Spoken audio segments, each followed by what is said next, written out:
silencio entre tú y yo que no permite fluir el amor. Este silencio ha estado en ti en mí tanto tiempo que no recuerdo lo que es vivir la paz. Me duele la sangre derramada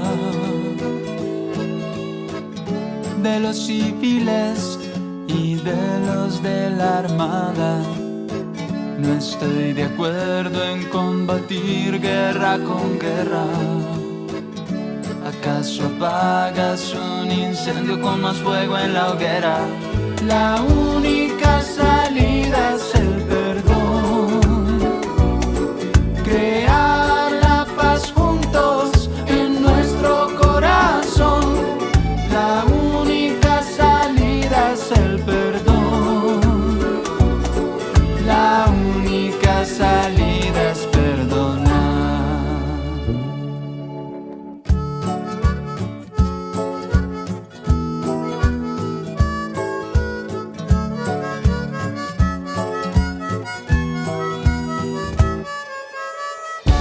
¿Quién nunca se ha equivocado?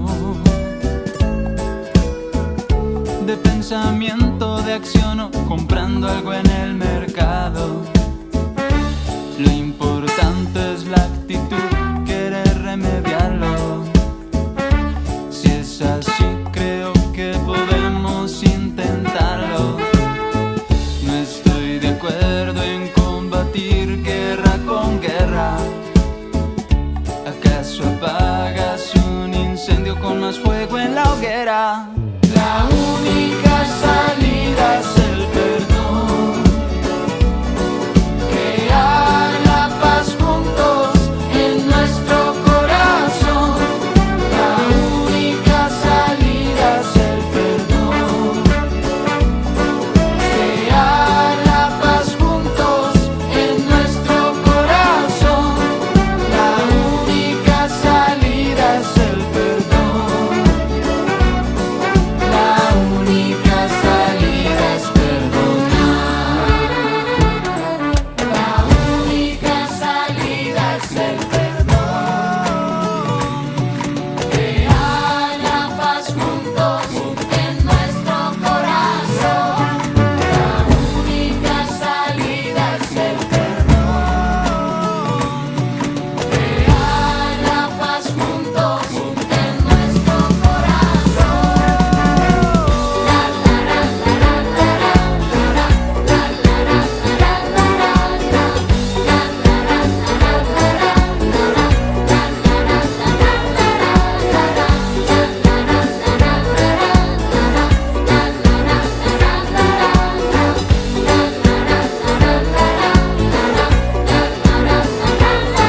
La única salida es perdonar.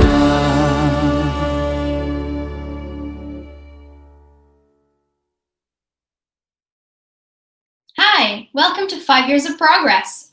Young women reflect on the achievements of the Youth, Peace and Security Agenda. On December 4th, the Global Network of Women Peacebuilders held a global consultation on the Youth, Peace and Security Agenda and how to operationalize and instrumentalize the agenda now that it's 5 years old. Today, on the anniversary of UN Security Council Resolution 2250, we want to share with you some of the thoughts and reflections that these young women had during our global consultation. In 2020, there are 1.85 billion young people between 10 to 24 years of age across the world. 1 in 4 young people is affected by violence or armed conflict. Considering that youth make up the majority population in countries in conflict, their meaningful participation in peace building and political decision making is both demographic necessity and a democratic imperative under international law. With the adoption of the United Nations Security Council Resolution 2250 now 5 years ago, the Youth, Peace and Security Agenda brought a paradigm shift to peace building, humanitarian action, and sustainable development by recognizing young people as critical actors and urging the integration of their specific needs into peace processes and humanitarian action. Since its adoption in 2015, several milestones have been achieved in the implementation of the YPS agenda.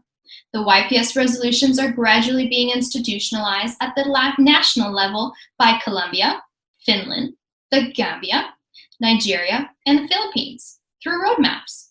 While at the regional level, the African Union is developing a continental framework on youth peace and security. Following the World Humanitarian Summit in May 2016, the Compact for Young People in Humanitarian Action was launched to safeguard the rights of young refugees and internally displaced people and ensure their participation in the design of humanitarian interventions. Engagement between UN and youth peacebuilders has also increased, with more young activists briefing the UN Security Council and the appointment of youth focal points in 22 active special political missions. However, the pace of change, particularly on the ground in conflict-affected communities, is low and uneven. In 2019, 30% of ongoing armed conflicts experienced an escalation of violence, resulting in over 68.5 million forcibly displaced people and high levels of sexual violence in conflict. Global military expenditure has reached $1.8 trillion, while youth organizations leading critical advocacy for sustainable peace and gender equality continue to operate on annual budgets with less than $10,000 a year. Unaddressed structural barriers limiting the participation of young people and their capacity to influence decision-making, violations of their human rights, and insufficient investment in facilitating their inclusion pose significant challenges to the actualization of the youth peace and security resolutions. Similar issues inhibit the implementation of the women peace and security resolutions, an interlinked agenda established 20 years ago, which affirms women's invaluable contributions to building peace and preventing conflict. The double marginalization young women and girls experience as both women and youth, and the resulting disproportionate impact of violence and armed conflict are overlapping concerns between the women peace and security and the youth peace and security agendas. Provisions from the complementary agendas outlining essential measures to build sustainable and inclusive peace and equality, such as reducing military expenditures and increasing the meaningful participation of women and young people in peace building, remain mostly unrealized, even as their urgency has never been more apparent in today's geopolitical climate. Nevertheless, young women have forged their own avenues to bridge gaps between global policies and local actions in the absence of these formal mechanisms and accessible opportunities to meaningfully participate socially, politically, and economically. In 2020, young women's networks have mobilized as frontline responders to the COVID-19 global pandemic in conflict-affected communities, bridging gaps in government relief programs to meet the urgent needs of local marginalized populations. The 5th anniversary of the Youth Peace and Security Agenda, following shortly after the 20th anniversary of the Women Peace and Security Agenda, presents an opportunity for us to reflect and renew our actions to the implementation of both the interlinked resolutions. That's why we hosted this global consultation on December 4th. Now we want to share with you some of the reflections and discussions of these wonderful young women actors and change makers. Let's go see what they had to say. Hello there, this is Ais from Young Women Leader for Peace, Lamongan, Indonesia. Why is young women participation in peace building essential? I have 3 answers for you. The first is because gender perspective is matter. Did you guys know that when women are included in peace processes, there is a 35% in the possibilities that peace agreement will last for 15 years and more? The second is because peace is everyone's responsibility and every single voice is matter. And the third is because as youth, the future is ours. To engage with as many as young women, to increase young women participation in peace building and peacemaking, and to empower them, we held both online and offline activities like Peace Goes to School, workshop for content creating, women's writing project or writing competition, and many more. This is a historic occasion. We're talking about 5 years, and sometimes I like to say that in UN terms, 5 years is the new year. It takes a long time to make deep systemic change. So I hope that you're not feeling too frustrated in the work that you do. Sometimes a sense of how long something takes can be discouraging, but I want to encourage every one of you to stay on the path that you've chosen, to know that even on your really difficult days, the fact that you've even made the decision to work as a peace builder, to work as a human rights defender, to understand that you're a young leader and that many times young leaders face additional barriers. They face additional challenges, sometimes just because of stereotypes that are applied because you're young. On the other hand, I have seen, as someone who had to stop calling myself young a long time ago, I have seen tremendous improvement in the intergenerational, intersectional work as coalitions on many different human rights issues around the world. The context that we're working in together and the challenges that we have together really all roll up into the fact that although we're celebrating the 5th anniversary, we know that implementation has really been quite minimal for the combination of the women, peace and security and the youth, peace and security agendas. That just needs to be a reason for us to work better and to work together more effectively and to hold those who have the power and the resources in most cases more accountable. One of the reasons why I initiated the Girl Ambassadors for Peace, or now referred to as Young Women Leaders for Peace program, is because we have observed, or we have validated, in fact, through our research, that there is no shortage on policies on women and children across the world. Not in every single country, but at least for women's rights and gender equality, there are over 125 national machineries on women. Those are what you call Ministry of Women, Ministry of Gender, National Commission on Women. And each national machinery oversees an average of 4 policies on women. And then, so there's national law on combating sexual violence in conflict, for example, or national law on violence against women and children. I'll circle back to the point of children a little bit later. There's a national act on gender equality, and so on and so forth. And then it's the same for children. There are a number of policies on children. But in the middle, adolescent girls and young women, there's hardly anything in terms of policies. And when there are policies, youth equals male youth. So young women are invisible in terms of policies. And when you're not in policies, you're not in implementation. You are invisible. You don't count. And this is why this session is very important. Senseless and overcoming is what I thought I could be. A nice girl for a man, maybe a woman like me. If I let it all fall behind, then I can be free.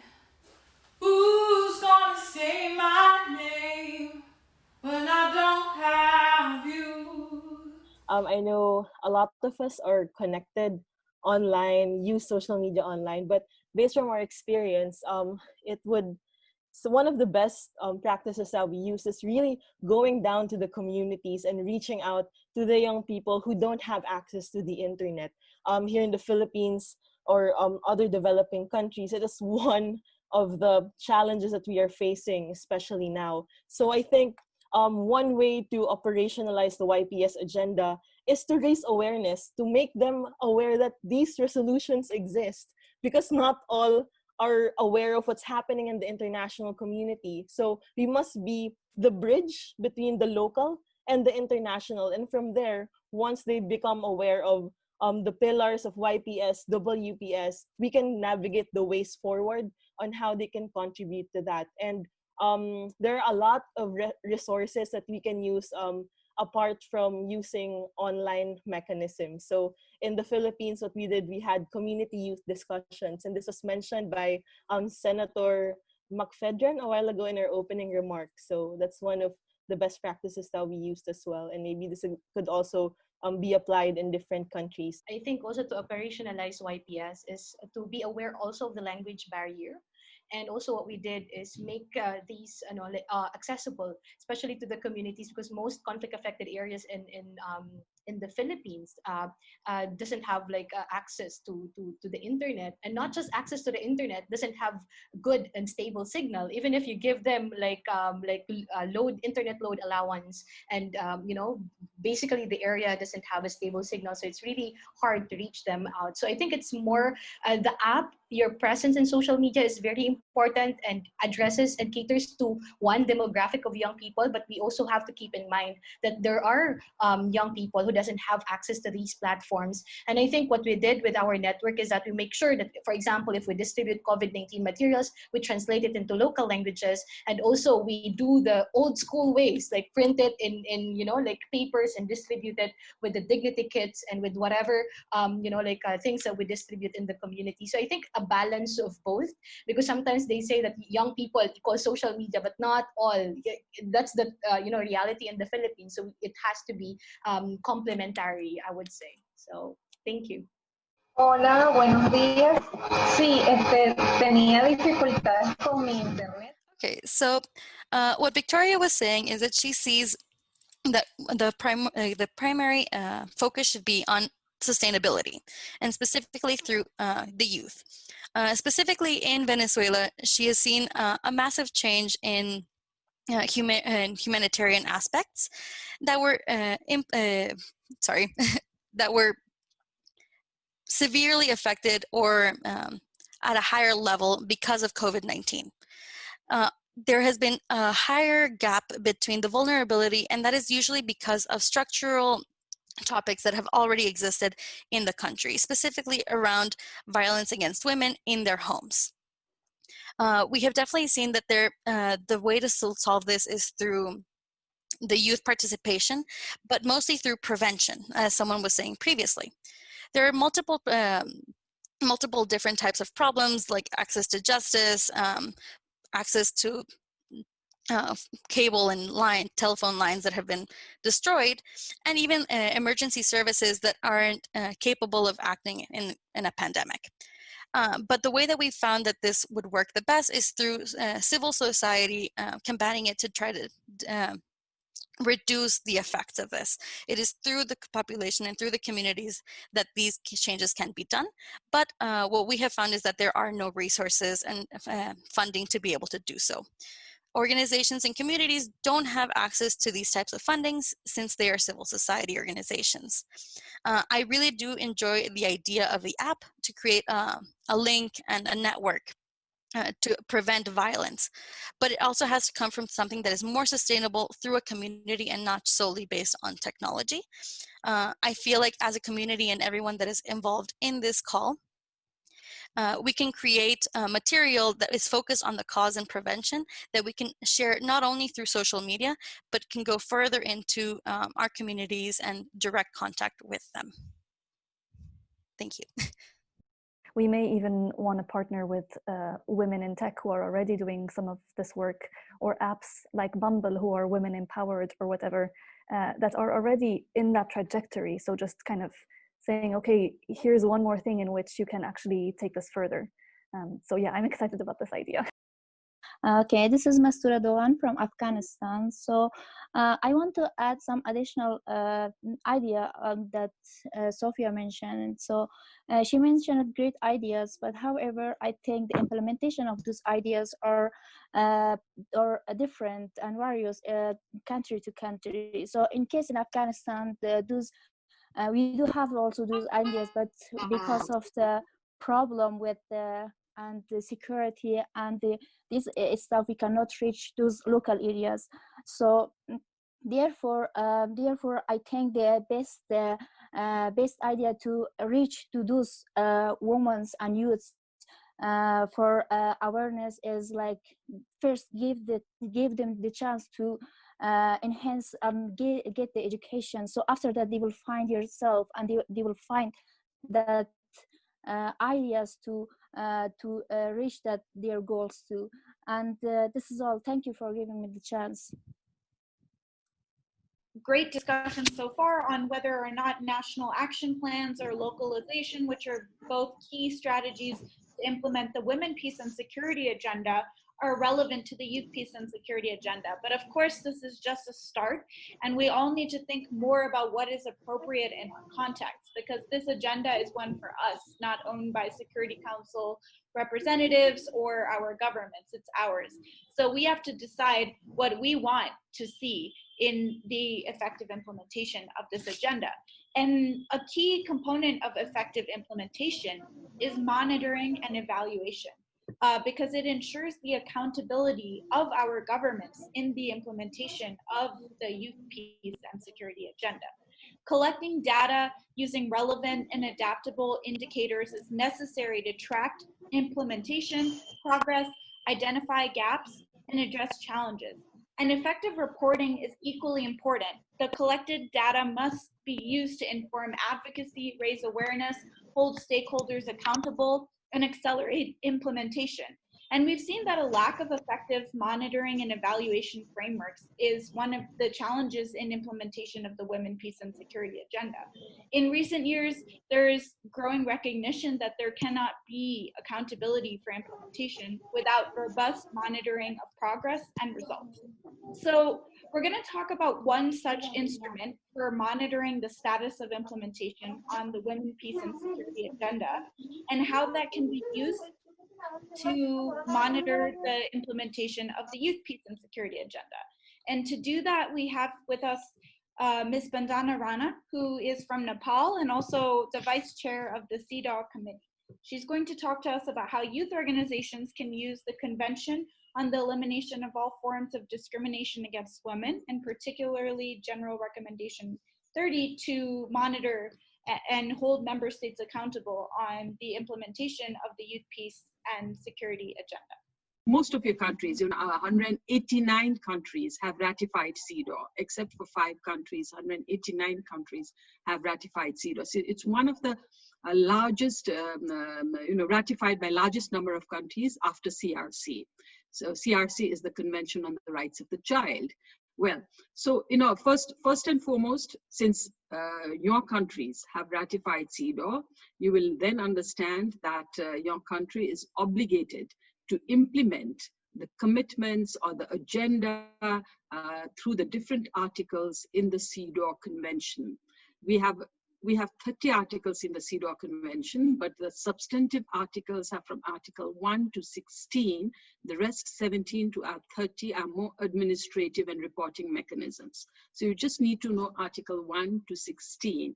And it's not a huge document. Just to give you a brief glimpse, it covers the entire gamut of discrimination faced by women in various aspects. It talks about constitutional mechanisms, constitutional provisions, legislations, legal laws, policies, whether they are in place in the country. It talks about institutional mechanisms. In Article 3, it talks about temporary special measures, which is about quota and reservation to increase women's participation in different areas. Someone has not muted her mic, okay. And then we have Article 5, which talks about the gamut of violence against women, the stereotypical attitudes, the cultural norms, the harmful practices, and the role of men as well in Article 5. And Article 6 is about trafficking and exploitation of women in prostitution. Article 7 is about women's political participation, and 7 and 8 are quite together. 8 is about women's participation in the international arena as well. 9 is about nationality. Just giving you one word, just to make you understand the gamut of, women's rights aspects that CEDAW addresses. I'm not gold, but I choose to have a heart.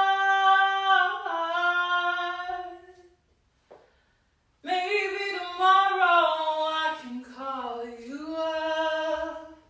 Let's talk about freedom and justice for all.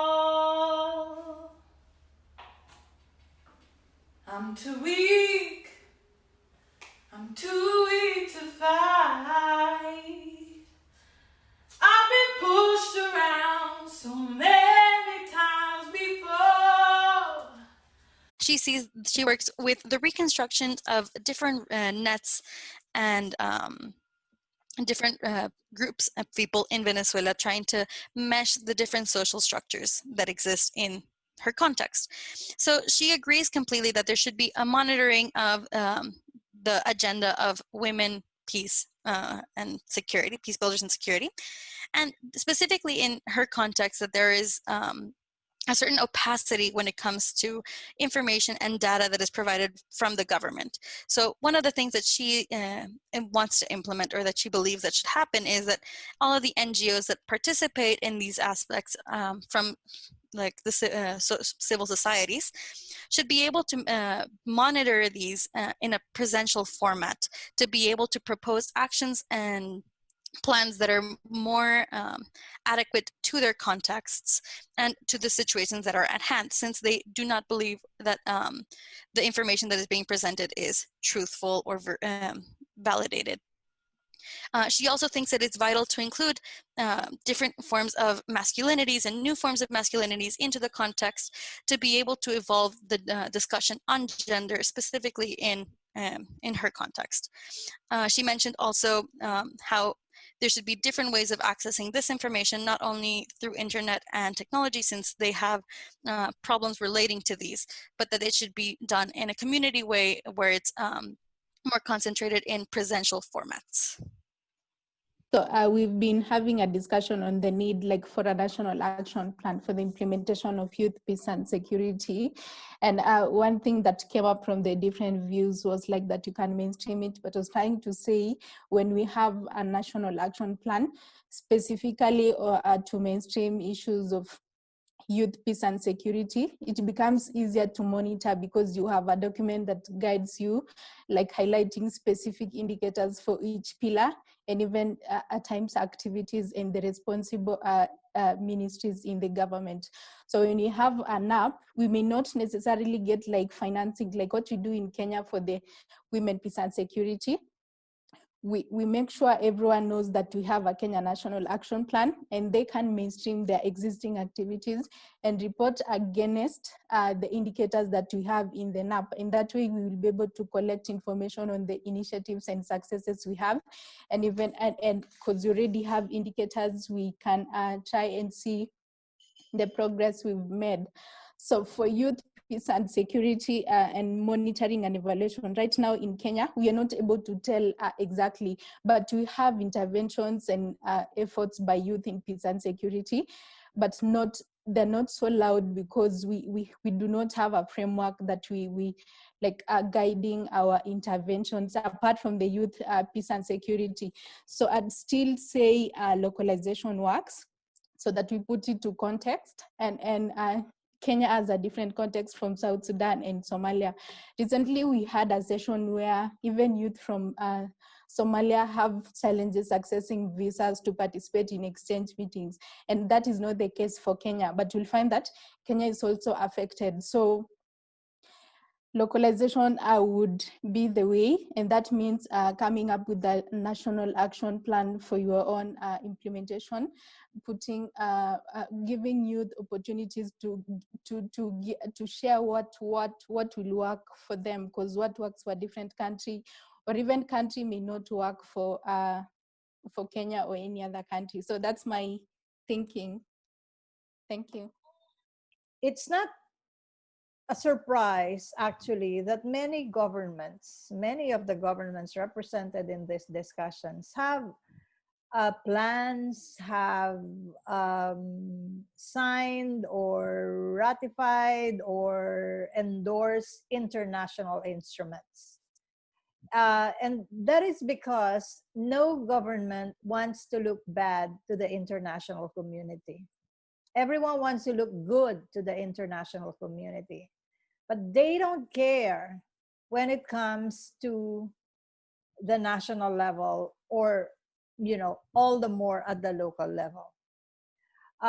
They say all of the beautiful words during the General Assembly at the UN, or when they attend international conferences that are far from the realities in their own country. That is why we need to closely monitor what our governments are promising when they speak at the UN, when they attend international conferences, so we can hold them accountable.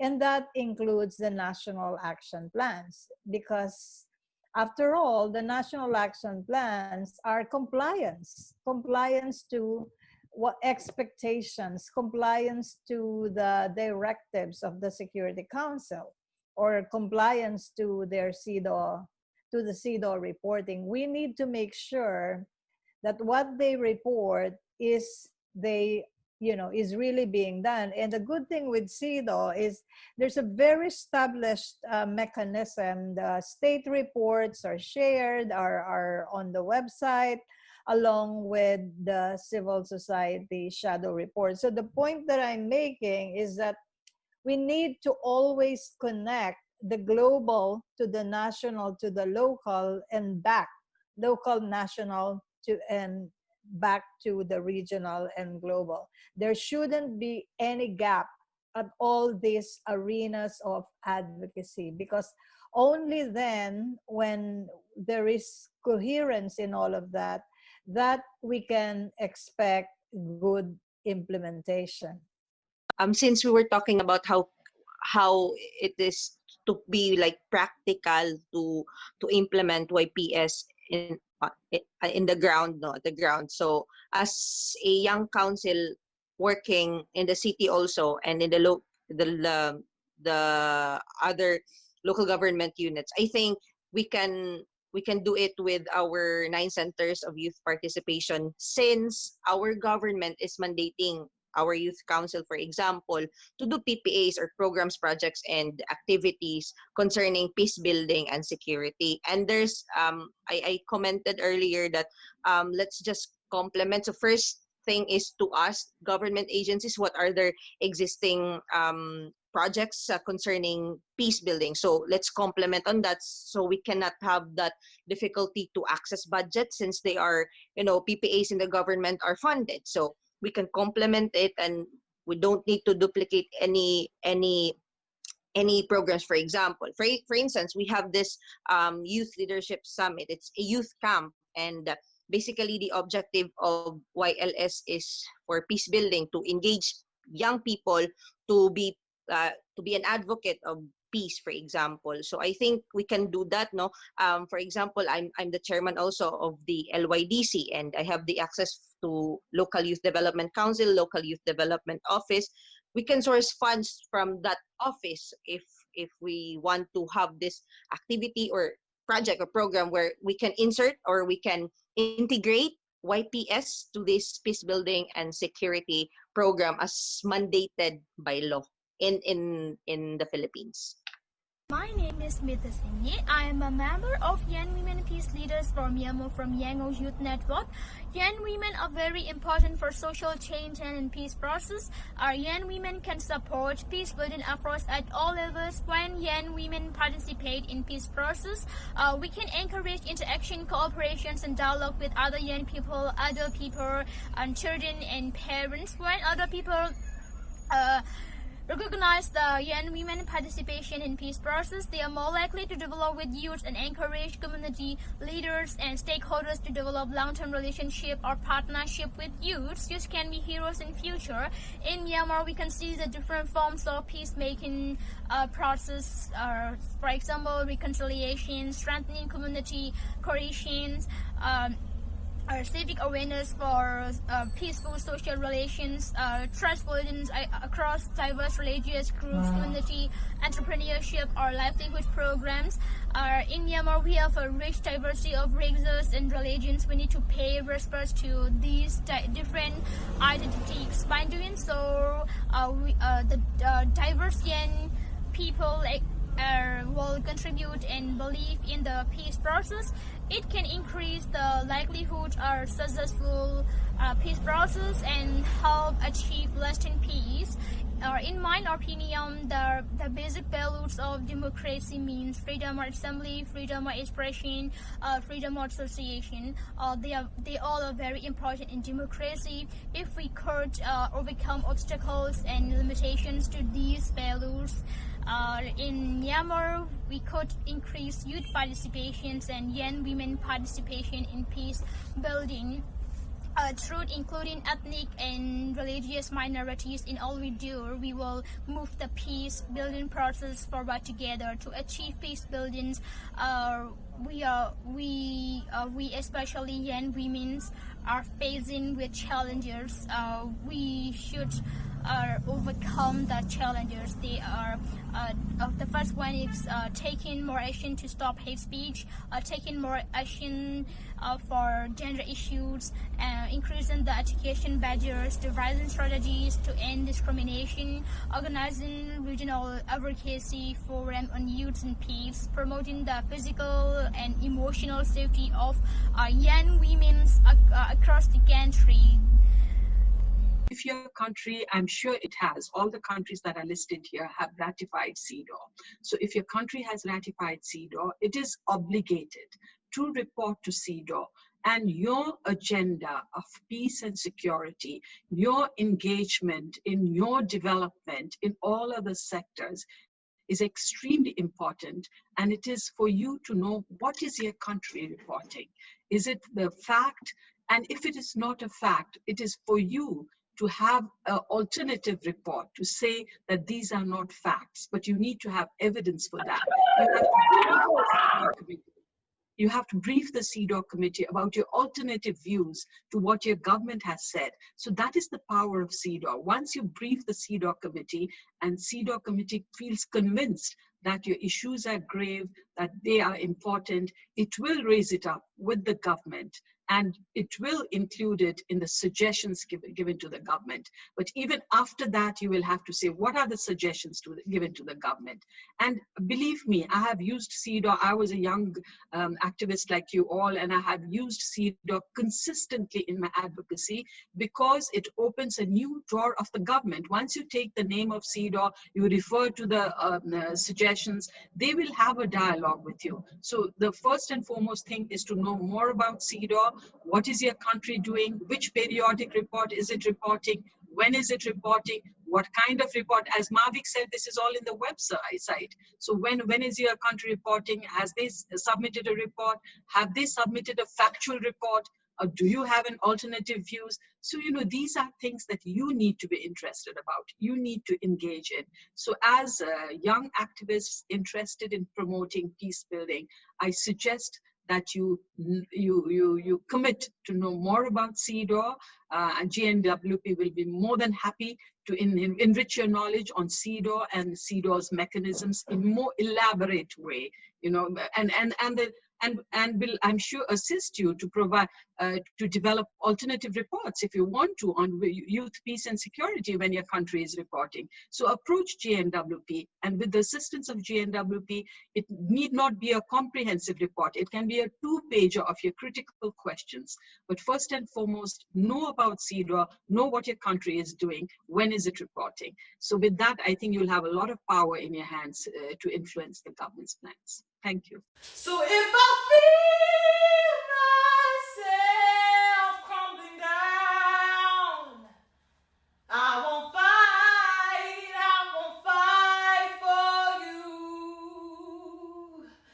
'cause I am all, I'm all that I can be, and I can say all I can think, so let it be. I'll call you up another day. We'll talk about liberty and justice for all. We'll talk about liberty and justice for all.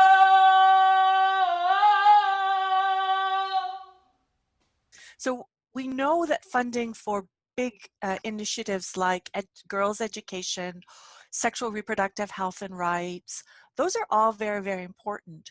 But we know equally important is money for civil society organizations who are doing the hard work on the ground, holding their governments accountable for the commitments. So like I gather from your previous discussion, funding for organizations that are doing research around the CEDAW Convention and how their government is complying with the convention and implementing the various provisions. But also funding for organizations building peace, funding for organizations working to change norms and attitudes at the local level, organizations who are mobilizing to get more women elected. We know that one of the most crucial elements in bringing about change on gender equality issues is a strong, vibrant, organized movement. Collective action is absolutely key to change. So what groups like AWID are doing is trying to track where is the money. And I'm not going to go through these diagrams, but what you can see from them in the first one there is that they've looked at official development assistance. This is money given by governments in aid or international assistance. And they look at the total amount from 2018, which you see there is 153 billion. And then they track down and they try to say, okay, so how much actually ended up in the hands of women's rights organizations? And it's down there 0.13% of total ODA. So it's a small, small fraction of the overall aid budgets of aid budgets of governments who are involved in investing in overseas development assistance. They've also looked at the money from foundations. So these would be foundations like the Ford Foundation or the Novo Foundation, who are very, very important in the global world of philanthropy. Their percentage is a little bit better, but it's still less than 1%. It's less than 0.5% of foundation grants go to women's rights organizations. So this is something that a number of organizations, we're building awareness of this and trying to change these numbers and improve this, because as I heard Katrina say, that a lot of the youth peace and security organizations are working on a budget of less than $10,000 US a year, which that is very, very typical of so many really important civil society organizations. What are the problems in these fundings? This is from my experience because I run a civil society organization in Afghanistan. One problem is that a lot of local and grassroots civil society organizations actually cannot fulfill the high criteria that these high funding program expect. For example, last year and this year also, this program announced a lot of fundings for youth organization. But one of the problems that a lot of civil society organizations, especially from grassroots civil society organization, face is that the lack of experience.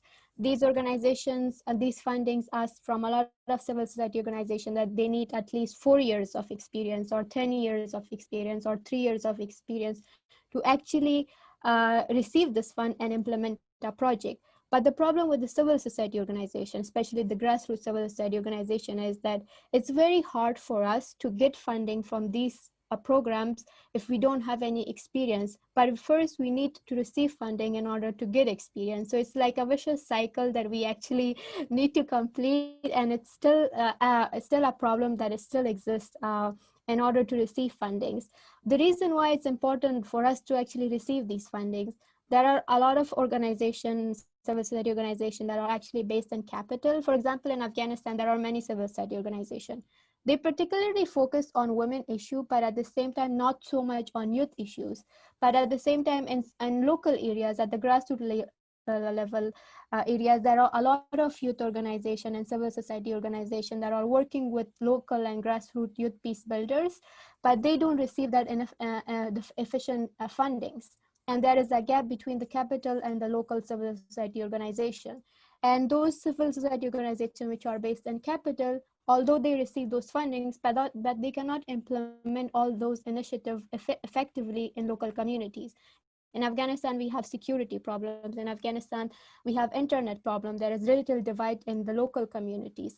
So those organizations which are based in capital, they don't have enough experience on how they can effectively implement these projects in the local areas. But those civil society which are at the local area, they have these experience. They know that there is internet problem. They know there is the digital device that exists. They know other initiative. They can go to reach out to local radio station. They can reach out to a religious leader, tribal leaders, and tell them that, okay, this is like an agenda about women, peace and security agenda. This is an agenda about youth, how we can involve youth in peace building initiative. They know what the criteria is. They know how they can promote peace in the local communities. But the problem is they are not eligible for these fundings because they don't have that much experiences. The other problem, and this is not just in Afghanistan, but in a lot of countries that we have been working on in Myanmar and Bangladesh, is the registration and the legal process of civil society getting a registration license.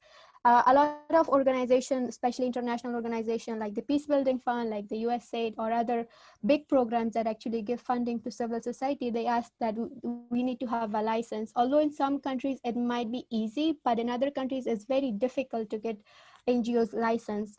And this is one reason is that there is a lot of bureaucracy within the government as well. And the government is actually also not supporting a lot of civil society organizations to get the license. And some of them actually don't have the resources to get the license. For example, in Afghanistan, you have to pay more than 10,000 Afghanis to get a license from Ministry of Justice if you want to register your NGO or your association in Afghanistan, and with the same with the Ministry of Economy.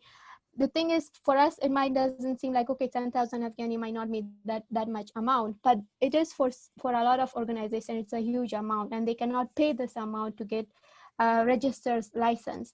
But at the same time, a lot of youth and these big funds also have asked civil society organization that they need to have an annual budget more than like $30,000 or more than $10,000. How are we gonna get that budget if we don't actually have had the opportunity to get funds at all?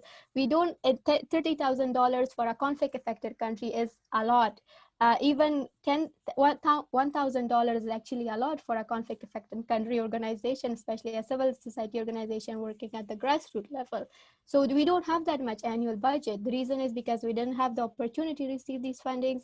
We still stuck at the registration process. We still are stuck in getting help from the NGOs in the capital. So these are a lot of problems that actually still exists, and this is the gap that a lot of funding initiatives actually are not allocated effectively at the local level. And it is very important for this funding to be allocated at the local level, because the conflict is mostly where the local community have been affected.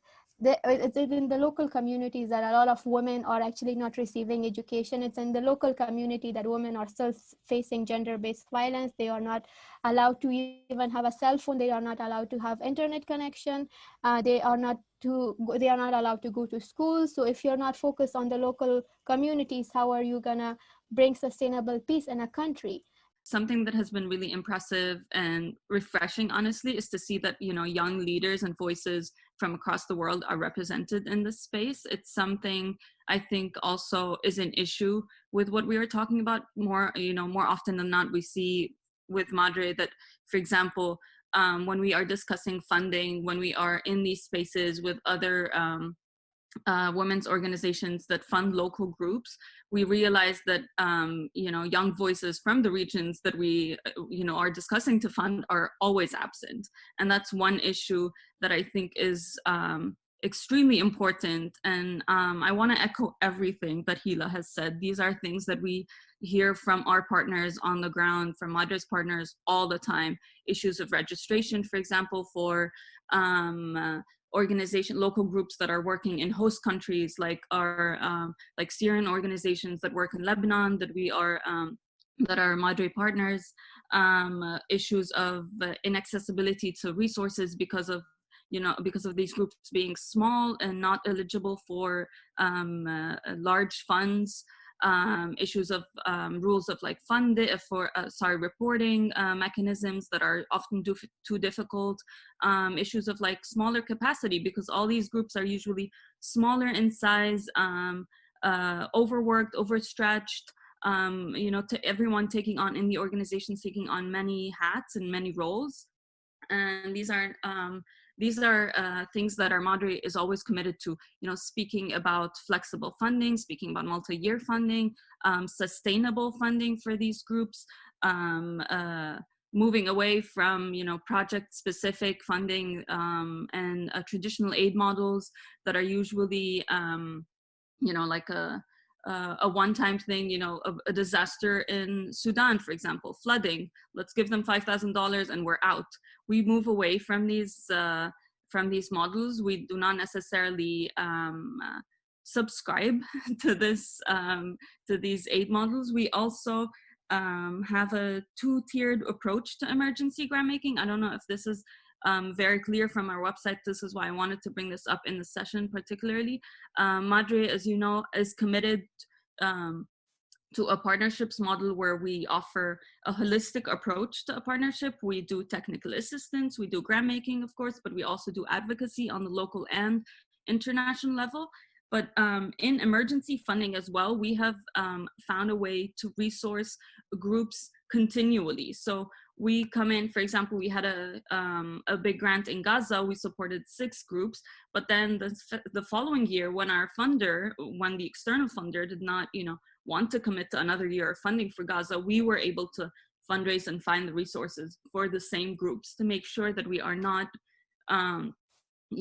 perpetuating this aid model where funders or big funders are necessarily dictating the agenda of how much funding is accessible to these groups and why is this important one year and it's not the second, or this work is not sustainable. I want just to share with you some of the challenges that we are facing here in Iraq.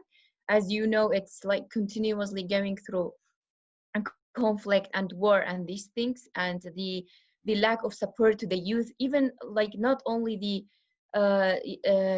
youth lead initiatives, also like the youth here in Iraq, this generation, they are aware, like not like the other old generation.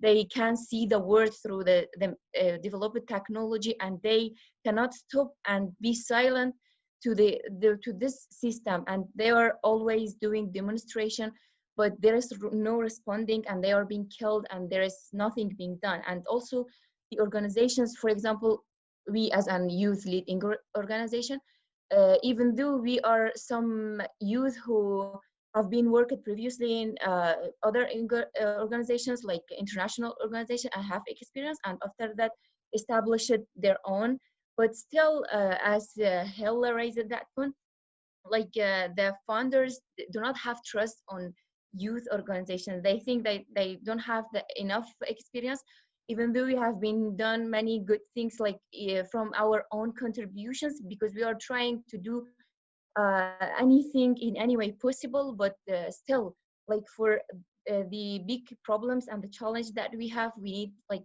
big support. So we want in a way to make the UN push the Iraq at least to respond to the like requests of these youth, and to support individuals and also the groups that are trying to do something. It's important for us to emphasize on reviewing and restructuring the capacities of peace projects and youth empowerment projects provided by international NGOs. Also being keen to periodic assessments and M&Es, and most importantly, reviewing how NGOs determine and allocate these budgets for youth empowerment projects. As a founder myself, I face a lot of challenges accessing funds in South Sudan, honestly. Why am I saying this? Because there is a huge gap of capacity building and know-how with national NGOs in the country, in my country. And there is also a lot of bureaucracy within international NGOs in South Sudan. So I can attest to that. And not only accessing funds, but also accessing jobs opportunities with these international NGOs. It's really, really difficult. So it is fine. I understand that it's fine to give funds and monitor, of course, and evaluate how these projects are being delivered on ground.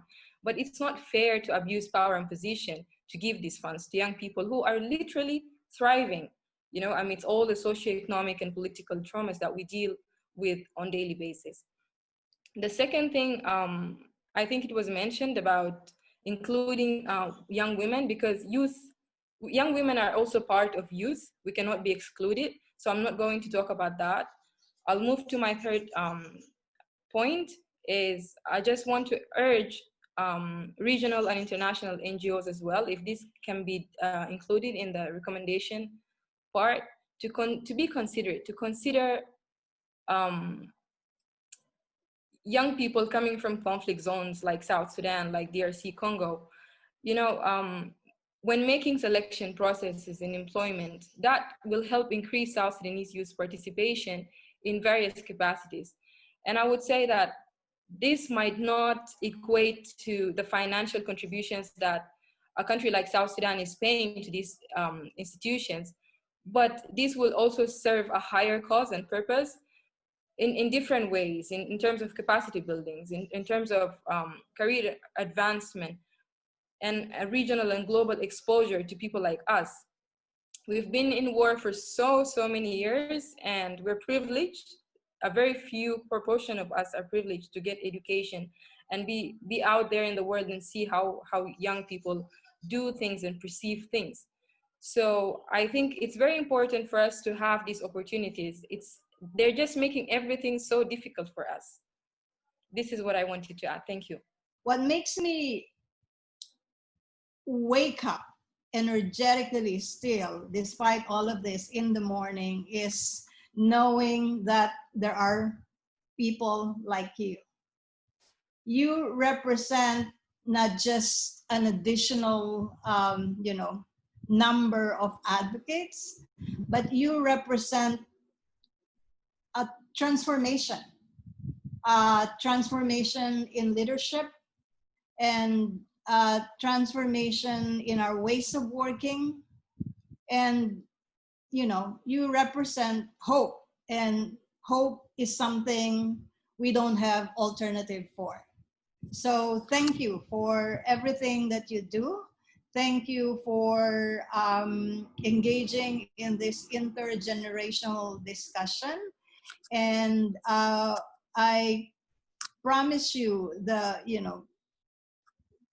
GNWP and increasingly the many organizations that are recognizing that young women are not leaders of tomorrow because they are already leaders of today. We will be here, and we are willing to create space for you. It's not just, a word that we are uttering, but it's action that we will demonstrate that we are creating a space for you, and we thank you for bringing us hope. Youth for Peace. Youth for Peace. Youth for Youth Peace. for Peace. Youth for Peace. Para sa kapayapaan.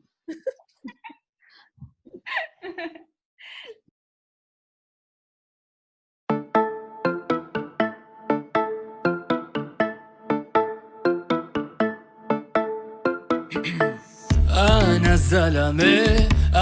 الزلمة بعمل اللي براسي، ما تحاول تغير لي أفكاري. أنا الزلمة بعمل اللي براسي، ما تحاول تقنعني عالفاضي. أنا رايح جاي وشو ما سويت، ولا حد بتطلع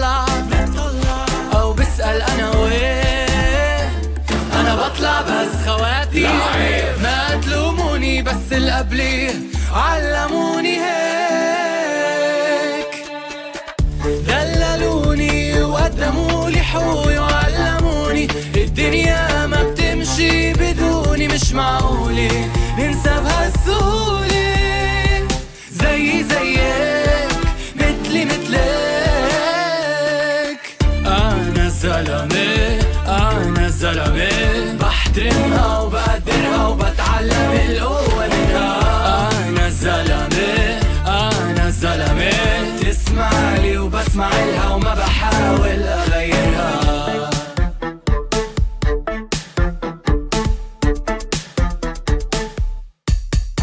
بيقولوا المرة من فينوس والزلمة من المريخ، بس بالحقيقة احنا نفس الشي. شو لو جربنا نرجع في التاريخ ونعيد الصورة ونوقف التمييز؟ ولا حدا أحسن من حدا، ولا حدا أبدأ من حدا، والمستقبل هلأ بدا. ولا حدا أحسن من حدا، ولا حدا أبدأ من حدا، والمستقبل هلأ بدا. ولا حدا أضعف من حدا، ولا حدا أقوى من حدا، والمستقبل هلأ بدا. إذا منمشي سوا